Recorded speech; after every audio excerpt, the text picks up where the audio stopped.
જામનગર મહાનગરપાલિકા દ્વારા ward number 16માં Jadeshwar park વિસ્તારમાં જે ગાડા માર્ગ સરકારી જમીન પરનું દબાણ કે જેમાં જુદા જુદા 6 આસામીઓ દ્વારા દબાણ કરવામાં આવેલ અને તાલુકા સ્વાગત તેમજ જિલ્લા સ્વાગત અને ઓનલાઈન ફરિયાદમાં આ મુદ્દો પણ હતો અને જામનગર મહાનગરપાલિકા દ્વારા આ દબાણકારોને ડ્યુ પ્રોસેસ ઓફ લોના ભાગરૂપે 478(1) અને 478(2) BPMC એક્ટની કલમ મુજબની નોટિસો પાઠવી અને દબાણ હટાવવાની કામગીરી આજરોજ પોલીસ વિભાગ તથા સંલગ્ન કોર્પોરેશનના વિભાગો સાથે સંકલન કરી અને હાથ ધરવામાં આવેલ છે. દબાણવાળી જગ્યા છે તે આશરે 5000 સ્ક્વેર ફીટમાં દબાણ ખુલ્લું કરવામાં આવેલ છે, તેમજ ગાડા માર્ગની જે પડતર જગ્યા છે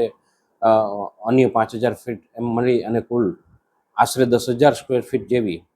જમીન ખુલ્લી કરાવવાની કાર્યવાહી હાથ ધરવામાં આવેલ છે અને તેની બજારની અંદાજિત કિંમત આપણે 3.5 કરોડ રૂપિયા ગણી શકીએ છીએ.